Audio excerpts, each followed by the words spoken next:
अब ये होता था कि इसके बाद आईजी के बाद में आगे का प्रमोशन होता था मेरा, बाद में आगे और मैं दिल्ली जाता था, सीआरपीएफ सीआईएसएफ बड़े बड़े पदों पे जाके अपना ज़िंदगी आराम से जी के बाद में रिटायर हो सकता था। लेकिन मुझे लगा कि बिहार की जो दशा और दिशा है वो आने वाले 10-20 साल में बदलने वाली नहीं है। तो यहाँ पे बदलाव की जरूरत है कि मैं ऐसे युवाओं के खोज में हूँ कि जो बिहार की दशा और दिशा के बारे में सोचे। अगर मैं 20 साल के बाद नौकरी छोड़ता था, मैंने 2006 बैच का मेरा आईपीएस का है, अगर मैं 2026 में सेवा छोड़ता था, मेरा रिजाइन दे देता था, तो मुझे पेंशन चालू हो जाती, 1 लाख रुपये महीने का पेंशन आता था, मुझे आराम से जिंदगी निकल जाती। मेरे लिए तो कभी ये जात धर्म कैश करप्शन ये चीज़ें नहीं रही है। आप है ना, आप मुझे 20-25 युवाओं को रिप्रेजेंटेशन दिलवाइए। आप 20-25 लोग अगर यंग लड़के वहाँ पे मुझे दिखेंगे विधानसभा में, मैं आपको बिहार की दशा और दिशा बदल के दिखाऊंगा। यहाँ आने से पहले पुलिस सेवा में था, आईपीएस ऑफिसर था 2006 बैच का, पुलिस महानिरीक्षक था जब मैंने इस्तीफा दिया सेवा से। अब आईजी पद के बाद इस्तीफा देना बड़ी बात होती है, क्योंकि आप लोग सोचेंगे कि भाई चपरासी भी जो है सरकारी, वो नौकरी से अपने इस्तीफा नहीं देता, और आप तो इतने बड़े पद पे थे। तो बेसिकली मैं तो हूँ महाराष्ट्र से, मेरा जन्म हुआ है महाराष्ट्र में, लेकिन मेरा जो कैडर था यहाँ पे वो बिहार था, आईपीएस का 2006 बैच का। मैंने विभिन्न जिला में सेवा दी है अपनी पुलिस की। पटना में भी मैं एसपी के तौर पे काम किया। तो यही है कि क्या है, मुझे जैसा आपका हर एक का नाम है वैसा, लेकिन उस नाम को जो पहचान दी है, क्योंकि आज देश में जो नाम सुदीप पांडे एक आईपीएस के तौर पे जाना जाता है, वो बिहार में मैंने जो कर्म किया, आप लोगों ने जो मुझे वजह से आज पूरी दुनिया में, यानी इस कर्म भूमि की वजह से आज पूरी दुनिया में मेरी पहचान है। और अगर अब ये होता था कि इसके बाद आईजी के बाद में आगे का प्रमोशन होता था मेरा, बाद में आगे और मैं दिल्ली जाता था, सीआरपीएफ सीआईएसएफ बड़े बड़े पदों पे जाके अपना ज़िंदगी आराम से जी के बाद में रिटायर हो सकता था। लेकिन मुझे लगा कि बिहार की जो दशा और दिशा है वो आने वाले 10-20 साल में बदलने वाली नहीं है। तो यहाँ पे बदलाव की जरूरत है। खड़े हो जाएंगे, जैसा कि अभी मैडम तीसरी बार मुखिया है। तीसरी बार मुखिया इसका मतलब है कि इन्होंने अच्छा काम किया है। ये अपने आप में प्रूव करता है कि तीसरी बार मुखिया होना कितना डिफिकल्ट है। क्योंकि आप देखिएगा, अभी जब लास्ट मुखिया के चुनाव हुए उसमें 70% यानी 70% मुखिया जो पूर्व में मुखिया थे वो हार गए, यानी 70% जो मुखिया थे नए आए इस बार। तो इसका मतलब लोगों ने उनको ठुकरा, से 30% लोगों को अपने साथ उन्होंने दोबारा मौका दिया, और मैडम को तो तिबारा मौका दिया, क्योंकि मैडम आपके लिए कुछ करती है। उसी तरह मुझे लगा कि मैं ऐसे युवाओं के खोज में हूँ कि जो बिहार की दशा और दिशा के बारे में सोचे और आगे चल के कुछ बढ़े। क्योंकि और दशा और दिशा जो है बिहार की जो स्थिति है वो बदल कौन सकता है, तो आप ही लोग बदल सकते हो। तो बदलोगे कैसे, तो देखते हैं, संदेश लंबा है। और आपको बता दूं कि इसमें होता है कि एक होता है, अगर मैं 20 साल के बाद नौकरी छोड़ता था, मैंने 2006 बैच का मेरा आईपीएस का है, अगर मैं 2026 में सेवा छोड़ता था, मेरा रिजाइन दे देता था, तो मुझे पेंशन चालू हो जाती थी, 1 लाख रुपए महीने का पेंशन आता था, मुझे आराम से जिंदगी निकल जाती थी। लेकिन अगर मैं वो और 2 साल रहता था, रुक जाता था, तो फिर ये जो अभी विधानसभा आ रहा है उसमें मुझे युवाओं को, जो 8-10 युवाओं को सामने लाना है स्ट्रांगली, वो नहीं ला पाता था। तो मुझे जरूरी था कि अभी मेरे पर्सनल लाभ को छोड़ना। तो मैंने जब अब 2 साल पहले सर्विस छोड़ी है, नौकरी का त्याग पत्र दिया है, तो मुझे अभी सरकारी कोई बेनिफिट भी नहीं मिलने वाला है, ना मुझे पेंशन मिलेगी ना कुछ मिलेगी। मेरे परिवार में मेरी एक माँ है जो गांव में रहती है, और एक वाइफ है और बेटी है आरा करके।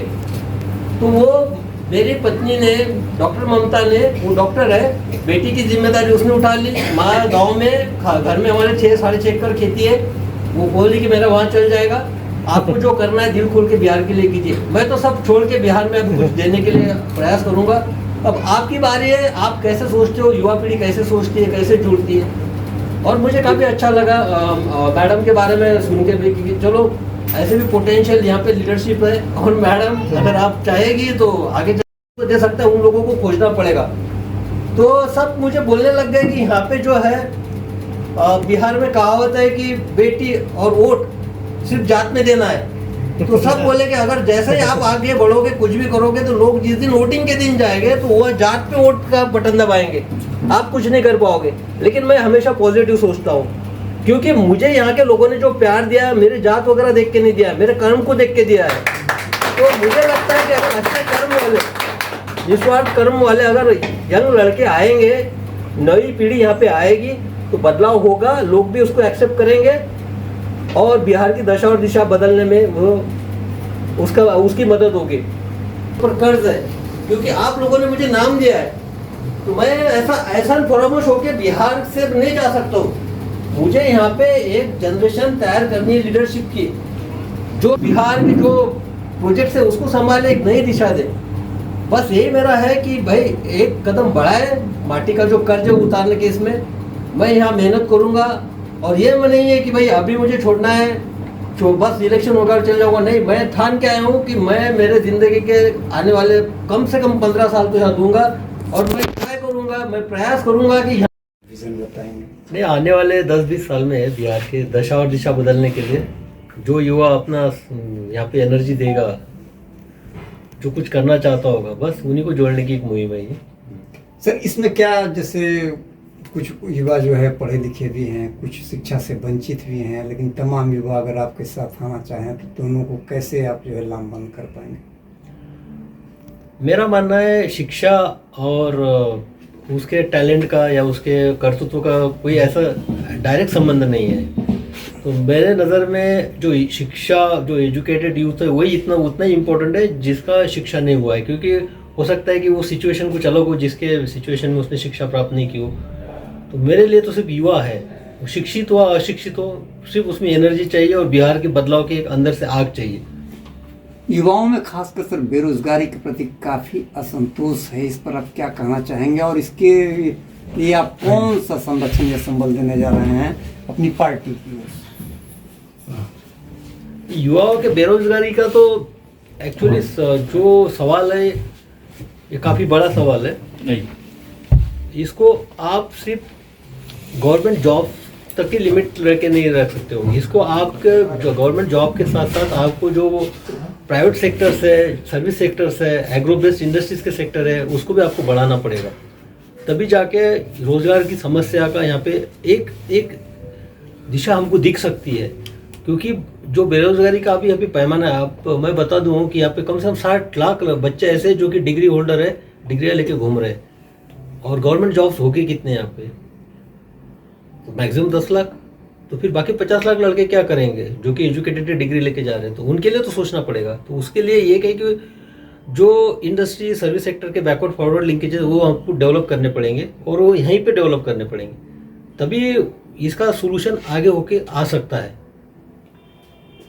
युवाओं से आप ये आह्वान करना चाहेंगे कि खास करके बेरोजगारी की दिशा में सरकारी और गैर सरकारी कहीं भी हो वो अपना रास्ता अपना सकते हैं? सबसे बड़ी बात है कि युवा अपना जो कर्तव्य है यहाँ पे, जो कर्तव्य का एक मूल है, वही भूल गए। एग्जाम्पल के तौर पे बताऊंगा, युवा यहाँ पे वोट करता है, वोट करने के बाद यानी वो अपना अधिकार दे रहा है, यहाँ पे वोट का अधिकार दे रहा है सामने वालों को, जनप्रतिनिधि बना रहा है। तो ये उस जनप्रतिनिधित्व का दायित्व है अगले आने वाले 5 साल में कि जिन्होंने उनको वोट दिया उनके अधिकारों की रक्षा करे। और ये युवाओं का भी है कि जब उसने वोट दिया है तो उसका भी हक है, ये जाके मिलना चाहिए कि मेरा ये काम है, ये आपको करना पड़ेगा, ये सुविधा की कमी है यहाँ पे, आपको देनी पड़ेगी, ये आपको प्लान इंप्लीमेंट करना पड़ेगा, यहाँ पे ये इश्यूज है, इशू को सॉल्व करना पड़ेगा। दिक्कत यहाँ पे यही हो रही है कि यहाँ पे भूल जा रहा है, वोट कर देता है एक बार और भूल जाता है कि नहीं, अरे वोट कर रहे हो, आप अधिकार दे रहे हो सामने वालों को। जनप्रतिनिधि जो वहाँ पे है वो आपके रिप्रेजेंटेटिव बन के जा रहा है। वो जो विधानसभा की सभाएं होती है, विंटर सेशन होता है, समर सेशन होता है, मानसून सेशन होता है, तो उसमें आपके कितने सवाल रखे हैं? आपकी आवाज़ बन पाएगी नहीं है। 5 साल तक तो कोई मुझे दिखता नहीं कि अगर रिप्रेजेंटेशन हो गया, कोई सवाल हुआ है, आवाज़ आई है। तो जो आप अधिकार दे रहे हो पहले उसके लिए तो जगना पड़ेगा आपको। आप अधिकार दे रहे हो वोट का, तो आपको हक भी है कि आपका अधिकार का वोट इसने लिया है, तो आपको सवाल जवाब भी करके आना चाहिए वहाँ पे। तो मुझे तो वही युवाओं का फायर चाहिए यहाँ पे। सर एक अभी रिसेंट जो पॉलिटिक्स चल रहा है उसमें खास करके कैश, कास्ट, क्राइम, करप्शन के अलावा धर्म भी जो है राजनीति पर हावी हो गया है, और इन 5 मुद्दों से आप कैसे लड़ते हुए राजनीति में जो है पैर जमाएंगे बिहार में? मैं तो जब भी मेरे पुलिसिंग में था, वही सिंपल प्रिंसिपल है, साथ में उसको आइडेंटिफाई करता था, उसी समस्या क्या है मैं अपने आप को उसके जगह रखता था और समस्या का सोल्यूशन देखता था। मेरे लिए तो कभी ये जात, धर्म, कैश, करप्शन ये चीज़ें नहीं रही है। जब मैं वहाँ बैठता था तो किसी थाने की हिम्मत नहीं थी कि वहाँ पे एफआईआर अगर विदाउट पैसे का कोई हिम्मत भी करेगी एफआईआर नहीं करेगा कर, तो ये तो था।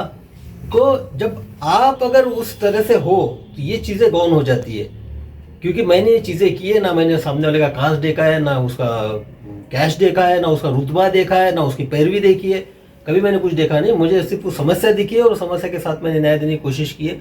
और आप लोगों ने भी देखा है, जब भी जहाँ से भी मेरा ट्रांसफ़र हुआ है वहाँ पे युवा और रास्ते पे आ गए थे, उन्होंने आंदोलन किया था, अनशन पे बैठे थे। ये क्या चीज़ दिखाता है? ये दिखाता है कि ये चीज़ें मैटर नहीं करती। लेकिन अब ये यहाँ पे एक सच्चाई है, यहाँ पे मुझे हर कोई ये बोलता है कि सर आप कुछ भी कर लीजिए, वोटिंग के दिन जब बटन दबेगा तो वो जात पे दबेगा।